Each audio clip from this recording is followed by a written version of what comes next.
Segundo os entendidos, dizem que os homens gostam de ver e as mulheres gostam de se mostrar. Segundo os entendidos, eu não sei se é um fato. Pergunta para a pessoa que está ao seu lado: será que é verdade? Que os homens gostam de ver e as mulheres gostam de se mostrar? Uma janela aberta fora suficiente para estregar momentaneamente a vida de um rei. Davi então, pelaquela janela, ele decidiu, ele desejou algo que não era dele. Ele tem uma atitude errada aos olhos de Deus. E o Salmo 51, eu quero ler agora, para mim registra a agonia de Davi, a agonia da alma. E ele fala: compadece-te de mim, ó Deus, segundo a tua benignidade, apaga as minhas transgressões, segundo a multidão das tuas misericórdias. Lava-me completamente da minha iniquidade e purifica do meu pecado. Pois eu conheço as minhas transgressões e o meu pecado está sempre diante de mim. Contra ti somente pequei e fiz o que era mal diante dos teus olhos, de sorte que és justificado em falares e inculpável em julgares. Eis que eu nasci em iniquidade e em pecado me concedeu a minha mãe. Eis que desejas que a verdade esteja no íntimo, faz-me, pois, conhecer a sabedoria no secreto da minha alma. Purifica-me com hisopo e ficarei limpo. Lava-me e ficarei mais alvo que a neve. Faz-me ouvir o júbilo da alegria, para que se regozijem os ossos que esmagastes. Esconde o teu rosto dos meus pecados e apaga as minhas iniquidades.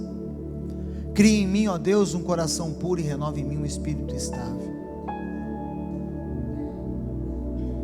Não me lances fora da tua presença e não retire de mim o teu Santo Espírito. Restitui-me a alegria da tua salvação e sustém-me com um espírito voluntário. Então ensinarei aos transgressores os teus caminhos, e pecadores se converterão a ti. Livra-me dos crimes de sangue, Deus da minha salvação, e a minha língua cantará alegremente a tua justiça. Abre, Senhor, os meus lábios, e a minha boca proclamará o teu louvor. Pois tu não te comprases em sacrifícios, se eu te oferecesse holocaustos, tu não te deleitarias. O sacrifício aceitável a Deus é um espírito quebrantado, a um coração quebrantado e contrito não desprezarás a Deus. Faz-me o bem a Sião, segundo a tua vontade, edifica os muros de Jerusalém. Coloca a mão à altura do teu coração. Pai, a tua palavra foi lida, e eu quero que a tua palavra agora se misture às minhas palavras, para que possa alcançar um coração que veio a esse lugar, no meio dessa multidão de pessoas, ouvir a tua voz. Eu tenho certeza que nesse meio existe um coração que quer ouvir a tua voz. Então fale, Pai, de uma forma poderosa, incisiva, para gerar mudança, em nome de Jesus. Como eu disse antes, esse salmo ele registra a agonia de Davi.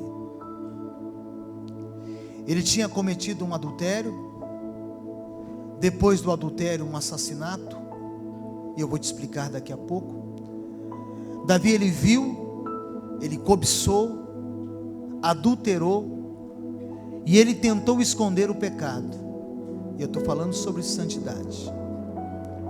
E quando ele comete o pecado, ele tentou então elaborar 4 planos para esconder aquilo que ele tinha feito. E ao elaborar esses 4 planos, ele pensa consigo mesmo: olha, eu acho que eu vou esconder essa situação. E o primeiro plano que ele executa é o plano A. Quando ele fica sabendo que a mulher se engravidou, ele manda buscar o marido da mulher, que era um soldado na guerra, e ele dá férias para esse homem.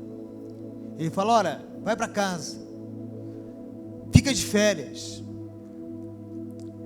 E aquele rapaz fala para Davi: olha, eu não posso ficar de férias em casa agora, porque eu estou na guerra.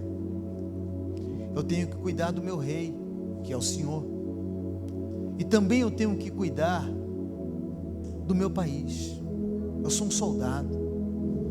E soldados, no meio das batalhas, eles vão para a guerra. Eu não posso voltar. Davi então ele faz o plano B. O plano B, ele dá um banquete para o marido de Betseba. Ele fala: manda chamar ele de novo. Foram chamá-lo. Ele fala: vamos beber vinho. Eu vou embriagar ele, na cabeça de Davi. Quando ele estiver bêbado, eu levo ele para dormir com a esposa. E dormindo com a esposa, os dois têm relação. E aí eu tiro de mim o peso da culpa, jogo para ele, oculto de todo mundo, ninguém fica sabendo de nada. Eu arquiteto aqui, eu armo aqui. E ele fica solto, Davi, então, das condenações que porventura viria sobre ele. Só que mesmo assim, Urias, ele não reaceita e ele volta. E ele quer voltar para a guerra. Davi então parte para o plano C, para o terceiro plano. Ele encomenda, ele chama o chefe do exército e ele fala: olha, pega Davi, ou melhor, pega Urias e coloca ele na frente da batalha. Mas lá na frente, ele é o primeiro homem. Quando houver a batalha, vocês irão à frente, e geralmente os primeiros homens do batalhão morrem na batalha. Coloca ele como primeiro, porque daí ele vai lutar pelo país. E na guerra é assim: morreu, morreu. Morreu, morreu. E ele então encomenda a morte do marido de Betseba. Ele fala para Joabe, que é o seu chefe do exército: olha, Joabe, coloca ele lá na frente. Quando enfrentar os dois exércitos, ele vai ser ferido. E olha só, ele assim o faz, e chega-se a notícia: olha, o homem morreu. Davi então fala: agora, passando o luto da viúva, eu caso com ela, e eu escondo a gravidez.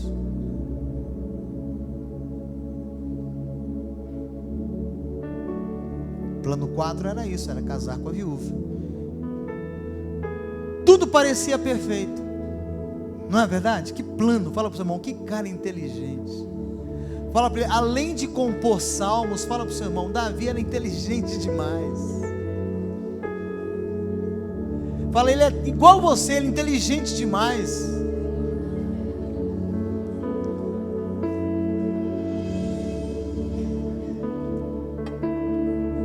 Todas as provas foram destruídas. Já não havia mais o marido traído. Já não havia mais acusações. E ele tinha casado com a Betseba.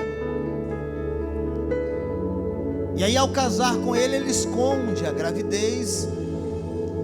Só que ele não contava com uma coisa, que está lá em 2 Samuel capítulo 11, verso 27.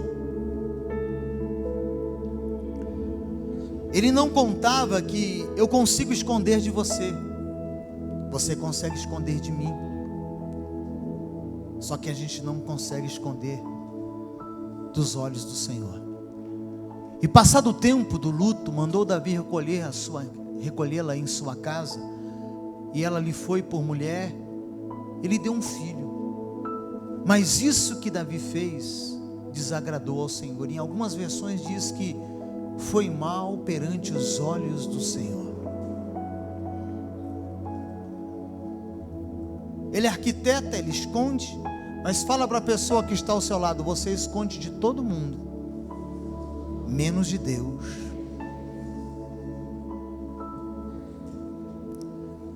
Deus levanta um profeta chamado Natã. Esse profeta vai até a casa do rei, bate na porta. Rei, eu preciso falar com você. Era um profeta respeitado. E quando ele entra, Davi sentado na sua poltrona real, no seu trono, ele fala: pois não, pode falar. Olha, eu quero contar uma história para você. Deus me trouxe aqui para contar uma história. Tinha um rei muito rico, farto, tinha várias ovelhas, vários animais, muito rico, próspero. E tinha um homem que só tinha uma ovelha, só uma. E você acredita, Davi, que aquele homem que tinha muitas ovelhas, muito gado, foi até aquele que não tinha só uma e tirou e arrancou da vida daquele homem? Davi, então, num senso de justiça, ele libera uma palavra dizendo: olha, sabe o que nós temos que fazer com a pessoa que fez isso? Nós podemos matar essa pessoa, e nós devemos matar essa pessoa. Aí o profeta olha para ele, aponta para ele e fala: você é essa pessoa. Davi, você é esta pessoa, porque Deus me revelou o que você fez com Urias. Deus me revelou o que você fez. E Davi, então, ele é tomado por um sentimento de culpa quando Deus revela isso ao profeta. E foi nessa condição que ele escreveu o Salmo número 51. E Davi, então, ele começa a reconhecer a falha, o pecado que ele tinha cometido. Ele se arrepende e é reconduzido a uma comunhão com Deus.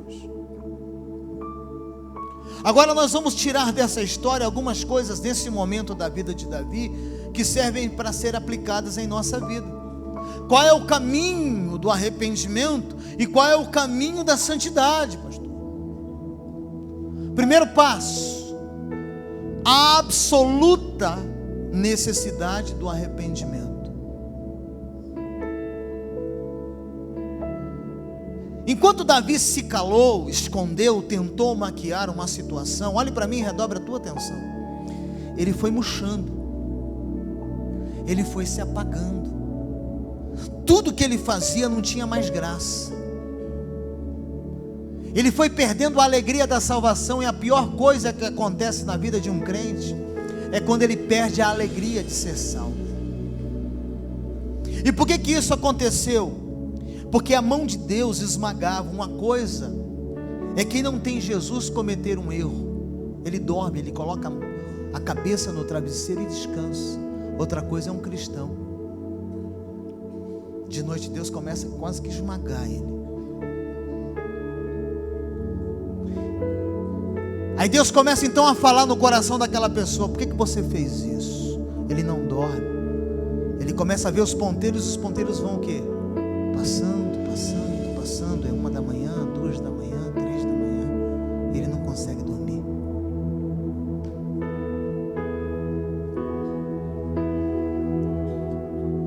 Sabe, queridos,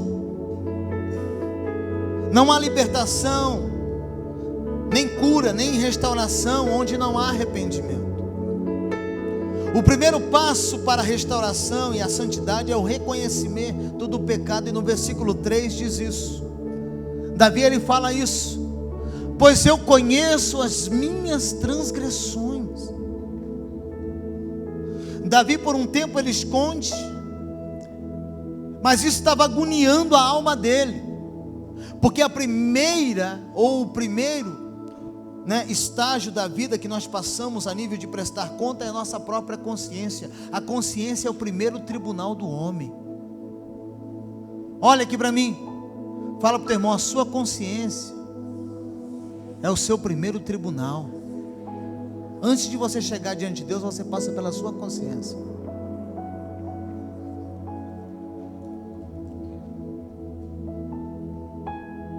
E Davi percebeu que isso estava esmagando ele. E aí ele tem convicção do erro. Ele fala: eu conheço as minhas transgressões. E ele começa a reconhecer. E seja honesto para você mesmo. Seja honesto. Você sabe quando você erra.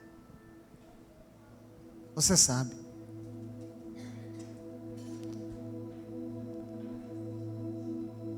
Quando eu começo a me justificar pelo meu erro, é porque eu não me arrependo. Quem se justifica pelo erro é porque não gerou arrependimento. O mundo, Satanás, fará qualquer coisa para impedir que você encare a si mesmo. Sabia disso? Por que a indústria do entretenimento está lotada, pastor Vanderlei? Porque o homem não consegue olhar e encarar ele mesmo. Então ele foge para o entretenimento. Cinemas lotados, shopping centers lotados. As novelas nunca foram tão assistidas, porque você se desliga momentaneamente, aí você quer viajar, sumir daquele mundo real. Por isso que a internet dominou você. Sabe o que a internet dominou você? Você é escravo dela, porque é um mundo virtual. E quando te chama para o mundo natural, você não quer sair do virtual.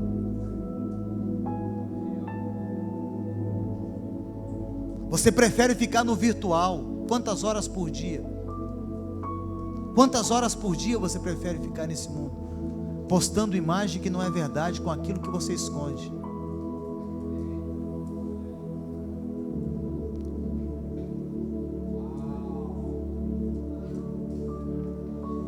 É muito sério isso.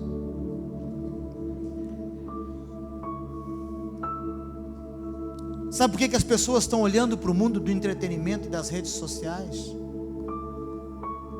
Porque elas não conseguem olhar para si mesmas. Davi, ele tentou levar essa vida por um tempo, mas ele falou: olha, eu conheço, eu sei o que eu faço, e o que determina o meu caráter é o que eu faço, não é o que eu acho.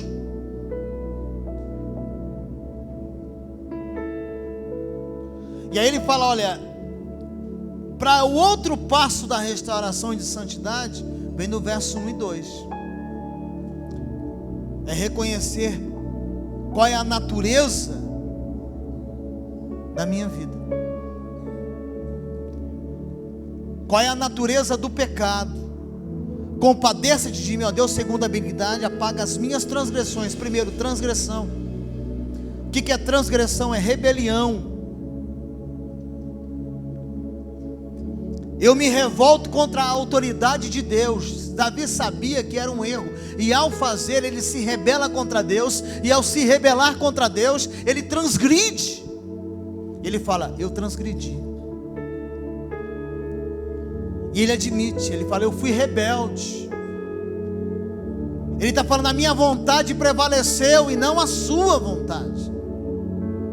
Ele entra num choque com Deus no início do salmo. O Senhor tem que se compadecer de mim, segundo a tua benignidade, porque eu transgredi. Eu transgredi. Eu fui governado pelo desejo lascívio da pornografia.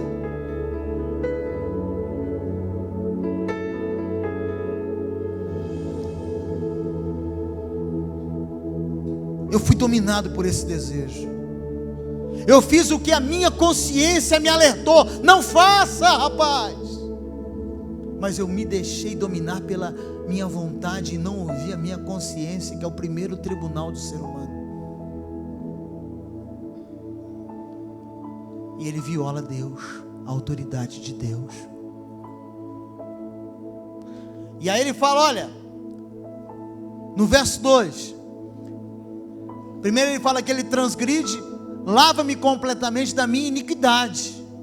O que é iniquidade? É contrário à justiça. É saber que tem que fazer uma coisa e faz outra. Isso é iniquidade. É o contrário do que tem que ser feito. Eu vou obedecer minha mãe. Não, não obedeço. Então é iniquidade. É diferente de transgressão. Aí ele provoca a iniquidade, que é contrário à justiça, o mandamento. Aí ele fala: olha, eu sou iníquo. E aí ele coloca então iniquidade como segundo. Ele vai enumerando os erros dele. Primeiro eu transgredi, depois eu provoquei a iniquidade, e por terceiro, o que eu fiz? Eu pequei. Purifica do meu pecado. O que é pecado? É errar o alvo. Pecado é errar o alvo. Você está entendendo? O que é pecado? É não viver conforme Deus mandou eu viver. Isso é pecado. O que é pecado, pastor? estar fora da linha de Deus. Então ele sente um desejo de se arrepender, ele enumera, ele classifica os pecados que ele cometeu. E o terceiro passo é confessar que tudo isso é feito contra Deus e diante de Deus. Versículo 4. Ele diz assim, verso 4: contra ti somente pequei e fiz o que é mal diante dos teus olhos. Mas Davi tinha pecado só contra Deus? Deixa eu falar para você, em um erro, em um adultério, em uma mentira, em um pecado, em uma transgressão, você envolve no mínimo 10 pessoas. Quantas pessoas? Quem aqui tem pai, mãe, filhos, irmãos? Quem tem? Pega a tua família. Quando a tua família descobre que você mentiu, todo mundo sente. Olha quantas pessoas são envolvidas. Num adultério, você adulterou, a mulher adulterou com você. Se o marido dela descobre, se a família dela descobre, se a sua família descobre, são mais de 10 pessoas envolvidas. Mas por que Davi fala, eu pequei somente contra ti? Porque quando eu peco contra uma pessoa que está ao meu lado, eu peco contra Deus. Quando eu desobedeço o meu pai, eu desobedeço a Deus. Quando eu faço algo que é errado para o meu próximo, eu estou pecando contra Deus. Aí, Jesus ele faz o suprassumo do que? Do Evangelho, da lei de Deus. Ame a Deus sobre todas as coisas e o teu próximo como? Como? Fala para o teu irmão, quando você comete qualquer tipo de pecado, seja ela com a autoridade que Deus elevou sobre a sua vida, qualquer coisa, você está pecando contra Deus.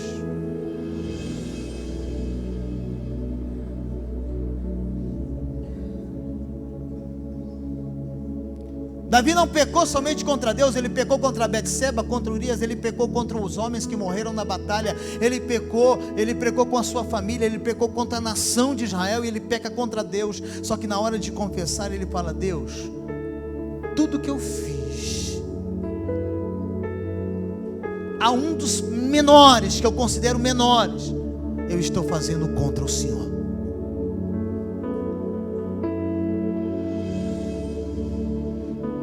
Davi, na hora que ele está executando, ele viola a consciência dele, e ele desobedece a palavra, ele ultraja a santidade de Deus.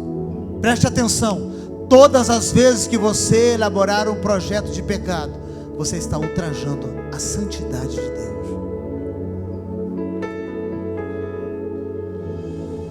Sempre que pecamos, nós insurgimos, nós nos levantamos contra Deus.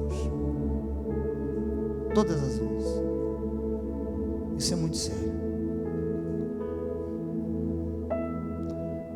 E o outro passo na vida de Davi, quando ele começa um processo de restauração para uma vida de santidade novamente, o quarto passo é o reconhecimento que não temos nenhuma desculpa, nem direito. Verso 4, parte B. De sorte que és justificado em falares e inculpável em julgares. Ele não chega diante de Deus com desculpas pelo pecado que ele cometera. Ele não fica justificando o erro. Foi você, foi o fulano. Ele poderia falar, mas foram as curvas de Betseba. Foi a janela aberta. Ele fala, Deus, eu reconheço que eu tenho culpa e que eu não tenho direito. Olha só, ele admite que Deus poderia aplicar uma justiça sobre ele, que ele estava enxergando aquilo como um momento de Deus aplicar a justiça, e ele não tinha direito de defesa. Só para lembrar o irmão do seu lado, fala para ele, enquanto você tentar se justificar, você não terá dado provas de arrependimento.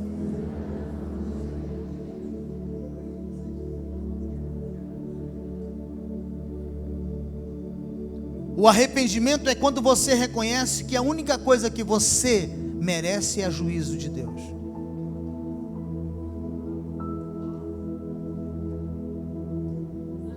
Sabe por que muita gente não muda? Porque ele sempre coloca o erro dele como desculpa na vida do outro.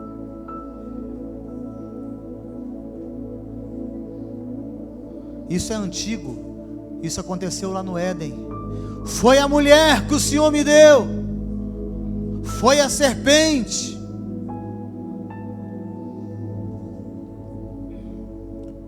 E aí vem algumas coisas interessantes que nós vamos também tirar desse salmo. Aí Davi, ele reconhece a essência dele, que é mar, verso 5. E ele fala: eis que eu nasci em iniquidade, e em pecado me concebeu a minha mãe.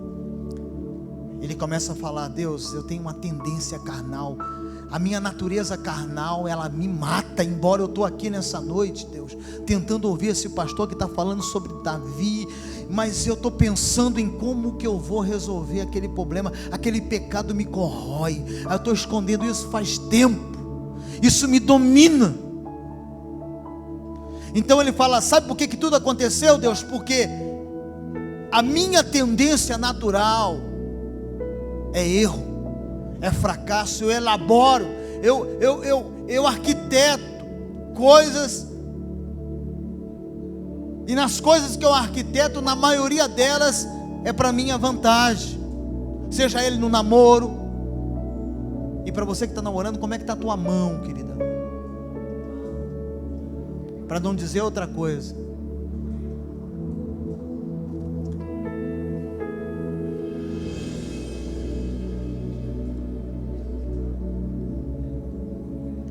Outra coisa, pastor não é babá, não tem que ficar cuidando de menino que está namorando não, viu mãe, pai? É você que tem que se virar. Você deixou, corre atrás.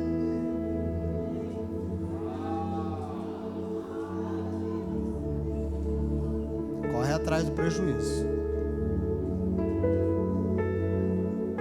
Davi, ele fala: tem algo dentro de mim que me corrói. É sério. Algo que me corrói. Sabe qual é o maior problema? No meu mundo, eu sou o maior problema no meu mundo. Eu sou. Davi está falando: eu nasci na iniquidade, eu sou corrompido.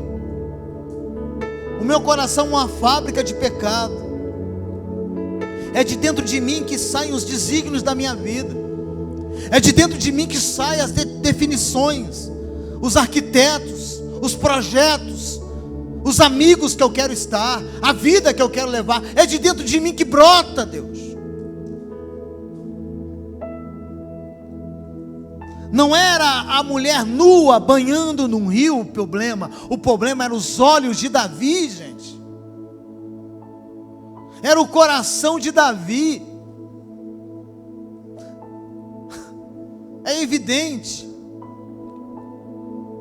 É um coração lascívio. Não era uma mulher bonita banhando.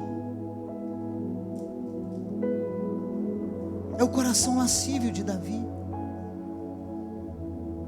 O problema não é a guerra, é o coração perverso da humanidade. O problema não é a injustiça social, é eu que sou avarento e fecho a mão para ajudar. Nem dizimo. Nós temos um social para fazer, mas nem isso eu consigo dizimar. Não é o problema, não é injustiça social, mas o que eu estou fazendo para provocar a justiça social? É eu que sou avarento.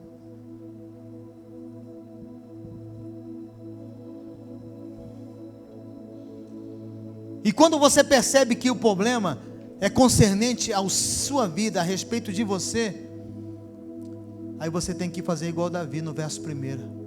Tem misericórdia de mim, ó Deus. Tem misericórdia de mim.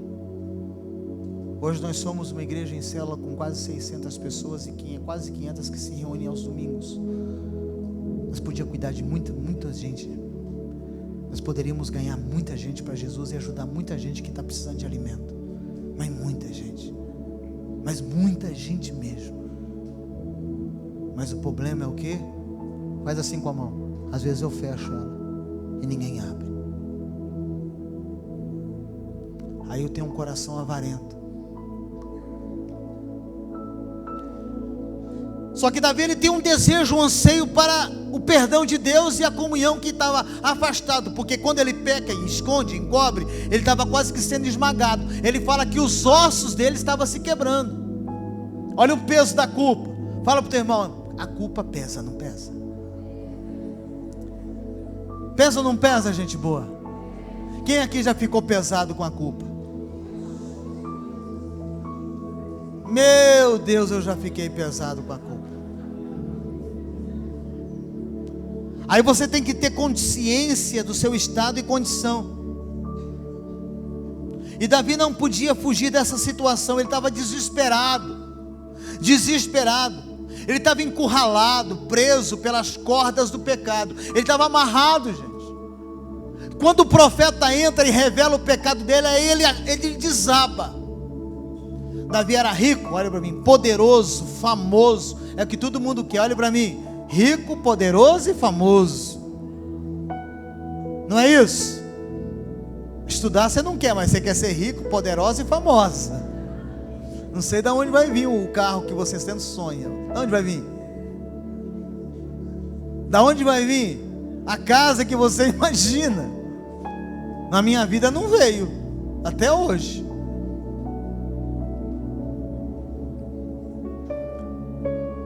E ele era rico, famoso, conhecido, rei, uma pessoa diferenciada. Mas agora tudo que Davi tinha não se satisfazia o desejo do coração dele.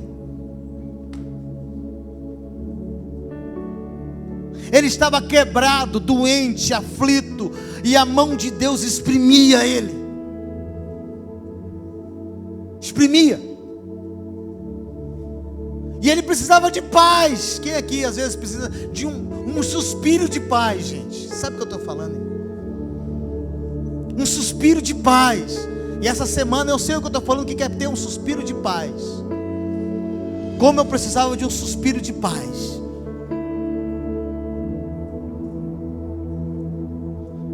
E ele clama: tem misericórdia de mim, ó Deus. E qual que é um dos maiores pecados? Pergunta para mim, qual que é, pastor? Não glorificar a Deus. Porque para isso eu nasci. Daniel capítulo 5, verso 23.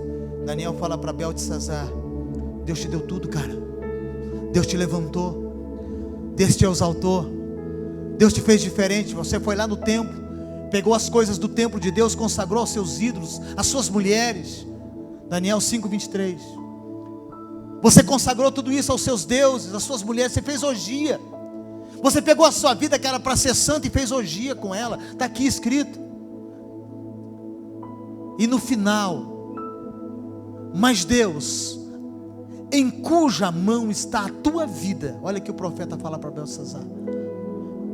E de quem são todos os teus caminhos? A Ele você não glorificou.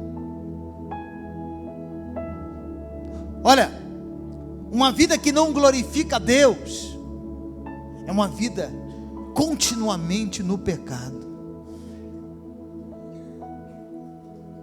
Uma vida que não glorifica a Deus é uma vida que é esmagada pela consciência da culpa.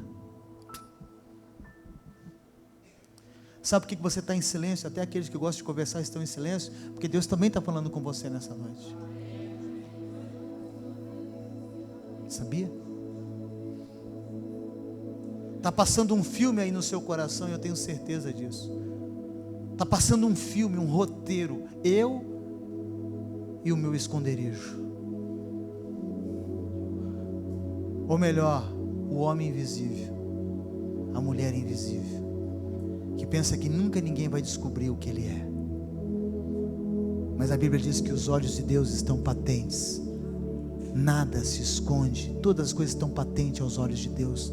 Todas as coisas estão assim, como eu estou vendo você, dividindo as cores aqui, o laranja, o azul, o branco, o preto. Deus está conseguindo ver todas as coisas. Deus vê a sua vida, Deus vê a minha vida. E aí Davi, ele vê isso, ele está esmagado pela culpa, ele fala isso, e ele começou a viver uma vida que não glorificava a Deus, e ele tem um desejo profundo do perdão de Deus. Do verso 1, parte B, lá de Isaías, de Salmo 51. Ele tem um desejo: apaga as minhas transgressões, segundo as tuas misericórdias, Deus. Apaga, alivia, está pesado, eu não durmo, eu não consigo me encontrar como gente. Eu tenho que ir para o entretenimento, eu tenho que ir para a rede social, eu não consigo ser a pessoa que faz algo porque está pesado. Ele fala isso. E aí Davi tem consciência da sua culpa, mas ele não para aí, porque só sentir peso da culpa e do pecado te leva para o remorso e a autodestruição. Só sentir dor, só isso, e culpa não significa nada.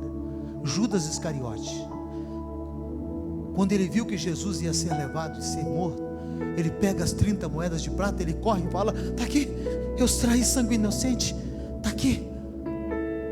Aí o sacerdote falava: olha, se vira, o problema é teu, a gente aprendeu ele, cara. O problema é seu, se vira, rapaz. A Bíblia diz que ele sai daquele lugar e se enforca, porque o remorso é autodestrutivo. O remorso destrói a pessoa, se auto-aniquila, ela se destrói. E aí Davi, quando ele quer a restituição na vida dele, ele não foge de Deus, ele corre para Deus. Porque existe uma diferença em fugir de Deus, das coisas de Deus, isso é remorso. Eu não vou mais na igreja, eu não vou mais no culto, eu não vou mais ligar, eu não quero saber de nada, eu não quero saber de nada. Agora, quando há arrependimento, ele fala: eu vou para Deus, porque só Deus me cura. E ele desejava ser perdoado e purificado. E aí ele entra na total impotência humana. Versículo 16. Uma impotência humana diante da grandeza de Deus. E ele fala: Deus, o Senhor não tem prazer em sacrifício de animais. E se eu te oferecesse holocausto, o Senhor não ia aceitar, porque eu poderia tentar comprar o meu perdão. Redobre a atenção. Ele está falando: Deus, eu poderia comprar o perdão. Eu sou rico, eu sou rei, eu poderia comprar muitos animais para serem abatidos, e o sangue desse animal perdoar o meu pecado. Mas o Senhor não ia aceitar. Isso é reconhecer o que é a impotência. Sabe o que estava acontecendo com Davi? Ele não estava conseguindo tranquilizar a própria consciência dele. Fala para o teu irmão: sabe quando fica difícil? Quando você não consegue tranquilizar a sua própria consciência. Aí fica apertado, querido.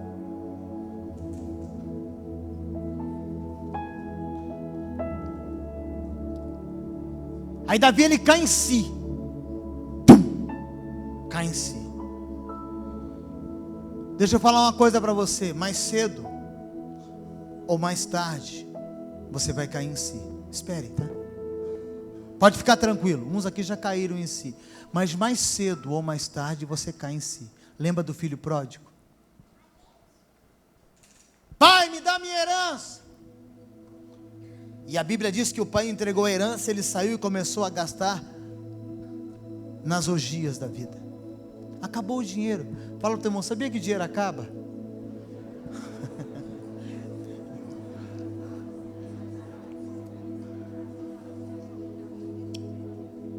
Sério, acaba. Você viu o seu salário do mês passado? O que aconteceu? Acabou. Rapidinho. Você nem viu. Você nem sabe onde ele foi. E aí quando você acordou, era lá para o 10º dia útil. Você recebeu no 5º dia útil, no 10º dia útil, cadê ele? Quase você cantou aquela música, onde está o dinheiro? Gato comeu, gato.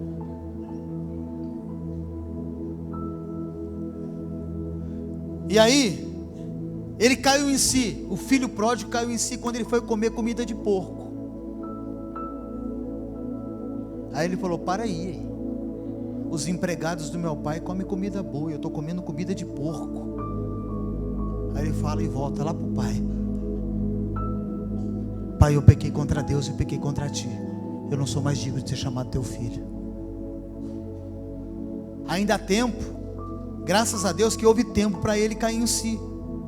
Mas em Lucas 16 eu quero contar uma história de uma pessoa que caiu em si tarde demais. Lucas 16, 19 em diante. Redobra a tua atenção nessa leitura para você ver. Ora, havia um homem rico que se vestia, fala para o seu irmão, igual você. A gente se preocupa com a vestimenta. Fala para o teu irmão, você não veste qualquer bagaça, irmão. É ou não é? Você não veste. Você quer uns panos fera.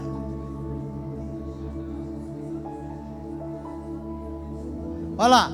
Havia um homem rico que se vestia de púrpura e de linho finíssimo, e todos os dias se regalava esplendidamente. Ao seu portão fora deitado um mendigo, chamado Lázaro, todo coberto de feridas, de úlceras, ao qual desejava alimentar-se com as migalhas que caíam da mesa do rico, e os próprios cães vinham lamber as suas úlceras, as suas feridas. 2 homens, um rico e um pobre, veio a morrer. Volta.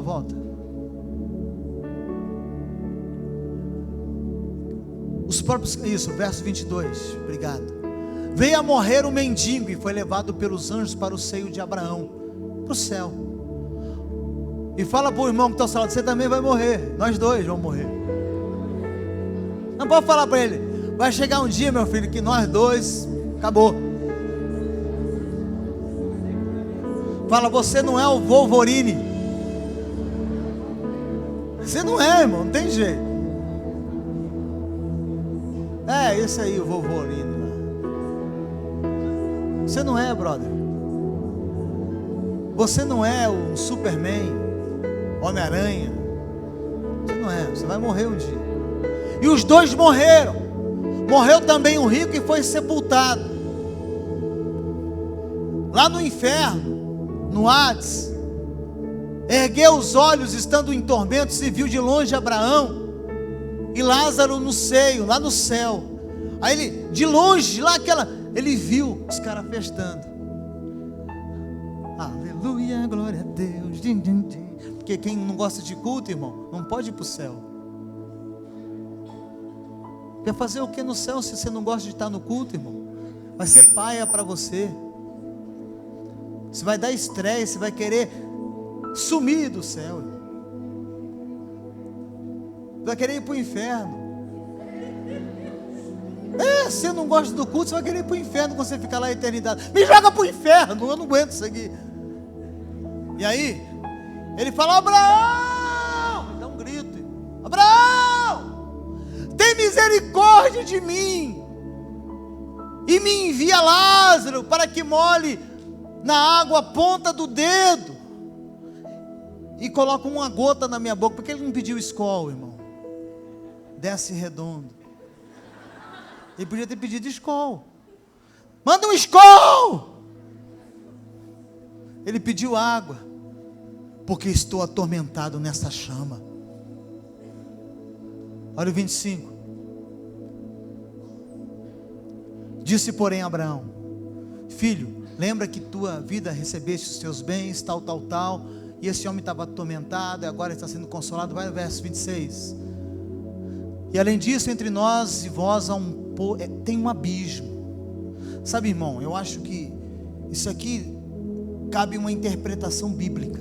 Segundo alguns estudiosos, teólogos, eu não sou teólogo, dizem que Um dos maiores tormentos para as pessoas que estiverem no inferno é olhar e ver a alegria de quem está no céu. Além de ter a vida inteira, o resto da eternidade separado de Deus. Você já imaginou essa cena? Imagine você do lado de cá. Imagine você no inferno. Vai imaginando, irmão.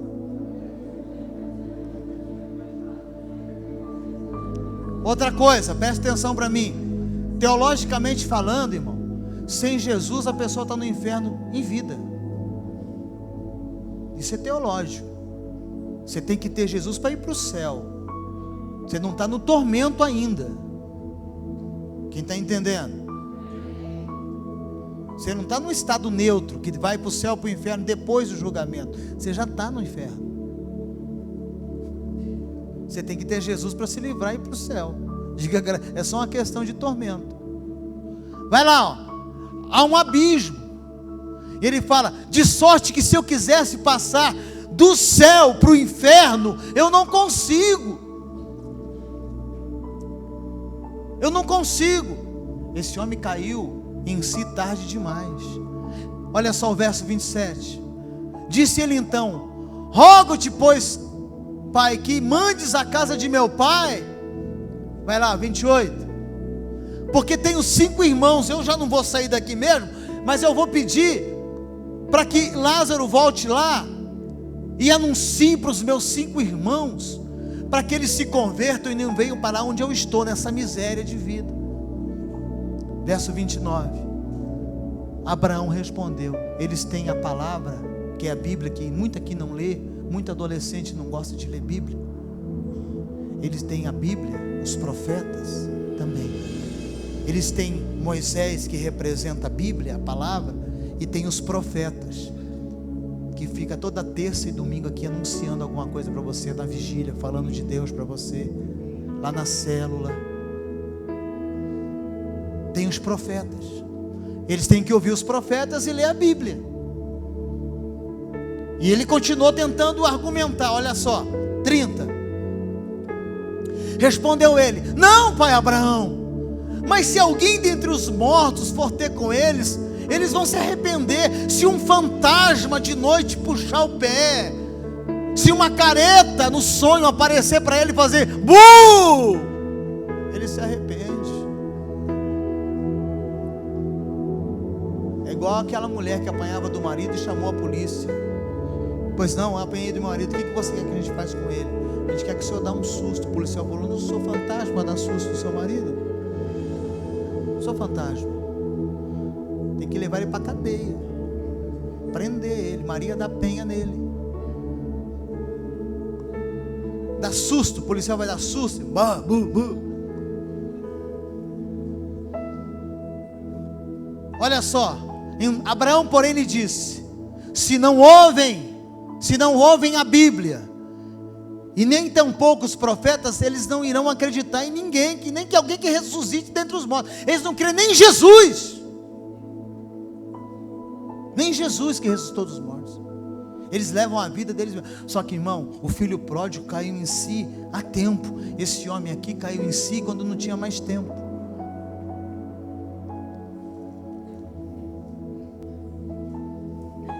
Preste atenção nisso. Não tente fugir da sua consciência. Encare ela hoje. Encare hoje. E aí Davi fala: preciso ter uma nova atitude diante do Senhor. Davi pecou contra quem? Deus. Todo pecado é uma culpa contra Deus. A pessoa contra quem Davi pecou é Deus. Mas nesse momento, depois que ele é advertido, a pessoa que Davi mais deseja é Deus. Ele pecou contra Deus, mas a pessoa que ele mais desejava agora era Deus. É isso que faz diferença entre arrependimento e remorso. É quando uma pessoa começa a buscar a Deus diferente. Eu não acredito em qualquer lágrima, irmão, porque a máxima daquela frase, que não é minha, nem sei quem é o autor, mas diz que arrependimento não é quando a pessoa chora, mas quando ela muda. Por isso que eu não acredito em qualquer lágrima. Lembra dos irmãos de José? chegaram para o pai, tinha vendido ele como escravo, chegaram chorando: uma besta fera engoliu o nosso irmão, matou o nosso irmão. Tem 17 anos de pastor, irmão. Eu já sei definir quando uma lágrima ela é verdadeira ou não.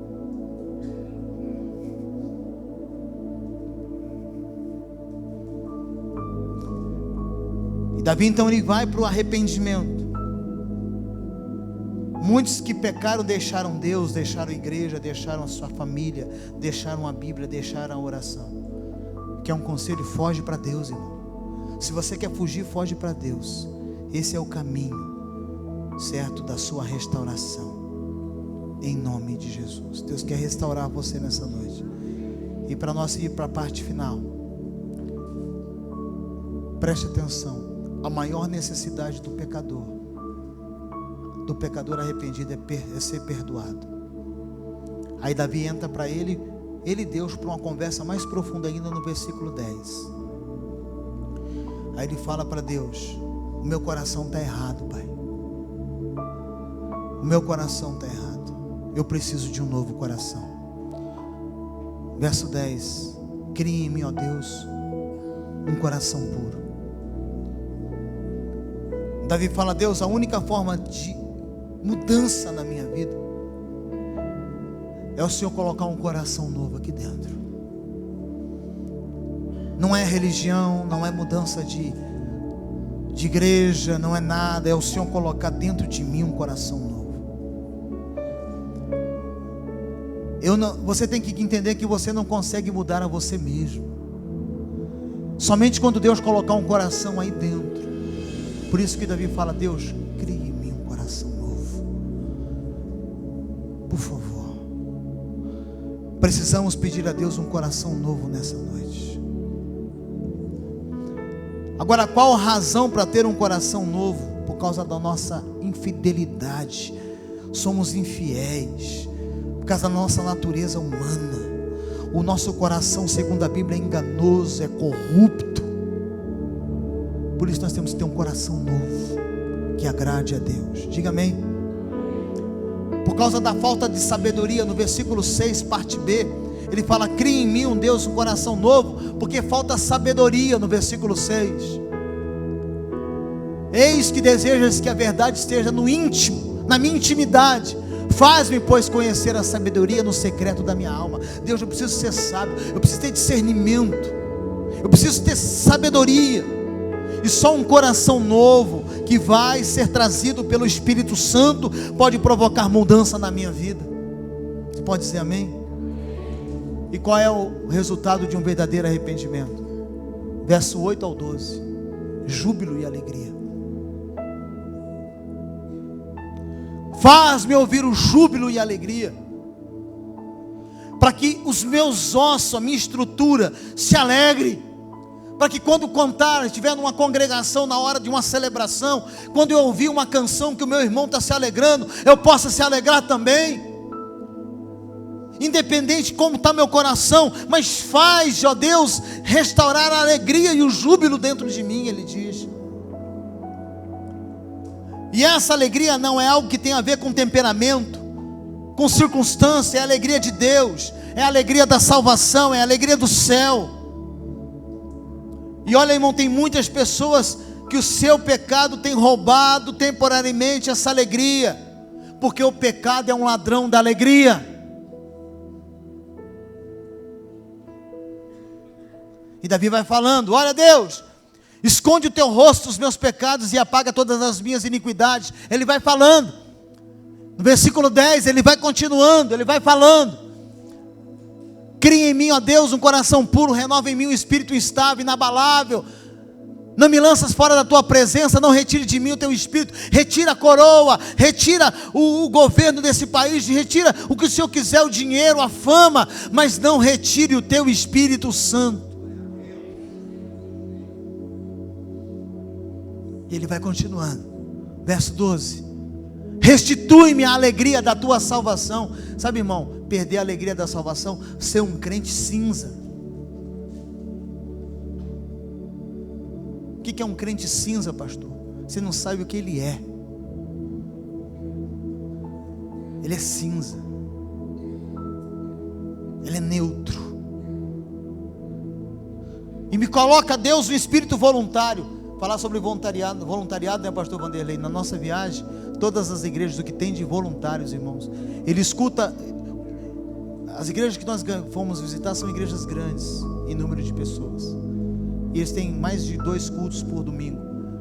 Olha a cabeça da pessoa, ela escolhe um culto para adorar, e o restante, no domingo, ela serve a comunidade no culto. O que eu posso fazer para servir os outros irmãos que vão chegar? Um cuida de berçário, outro cuida não sei do que, outro cuida não sei do que, outro cuida não sei do que. Eles não vêm só para comer.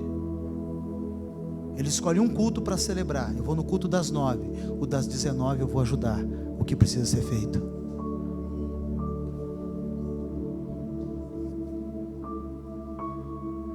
Quem está entendendo? Aí o cara só escolhe para ele adorar, ele não quer servir. Sustente-me como um espírito voluntário.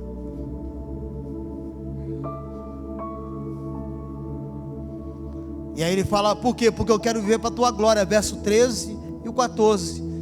Olha só, se o Senhor fizer isso, Deus colocar alegria em mim, eu vou ensinar os transgressores os teus caminhos, e os pecadores se converterão a ti. Deus, é para isso que eu existo. Se o Senhor renovar o meu coração e a minha alegria, eu vou ao ímpio e vou pregar para ele, e eles irão se converter, porque eu vou estar cheio do Senhor. Isso é arrependimento, uma vida que agrada a Deus.